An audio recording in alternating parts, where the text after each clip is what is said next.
சூப்பரா இருந்தது ஃப்ரெண்ட்ஸ். இது என்ன மீன் கேட்டா பேபி வந்து சட வவ்வால் சொன்னாரு. இந்த மீன் நீங்க கேள்விப்பட்டிருக்கீங்களா? சமைச்சு சாப்பிட்டீங்கன்னு சொல்லுங்க. குழம்பு வைக்கிறதுக்கு சங்கரா மீன் வாங்கிட்டு வந்தாரு. நான் வந்து குழம்பு வைக்க தேவையான வெங்காயம், தக்காளி, பூண்டுலாம் வந்து பாத்தீங்கன்னா ரெடி பண்ணிட்டு இருந்தேன். பேபி சூப்பரா மீன் வந்து பாத்தீங்கன்னா கிளீன் பண்ணி கட் பண்ணி கொடுத்தாரு. மீன் வந்து கிளீன் பண்றதெல்லாம் பேபி நல்லாவே கிளீன் பண்ணுவாரு. அதனால பேபி கிட்டே அந்த வேலையை விட்டாச்சு. அவர் சூப்பரா கிளீன் பண்ணி அழகா வந்து பாத்தீங்கன்னா கட் பண்ணியே கொடுத்துட்டாரு ஃப்ரெண்ட்ஸ்.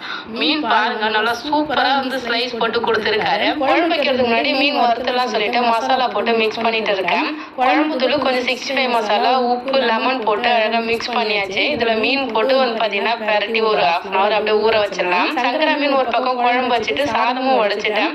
மீன் வறுக்கிறதுக்கு தோசை கல்லுல எண்ணெய் ஊற்றி அழகா வந்து பாத்தீங்கன்னா 2 பக்கம் திருப்பி போட்டு சூப்பரா வறுத்தாச்சு ஃப்ரெண்ட்ஸ். வேற லெவலில் இன்னைக்கு லஞ்ச் வந்து பாத்தீங்கன்னா ரெடி பண்ணியாச்சு. மீன் குழம்பு, மீன் வறுவல் தான் சிம்பிளா இந்த வாரம் வந்து பாத்தீங்கன்னா முடிச்சிட்டோம்.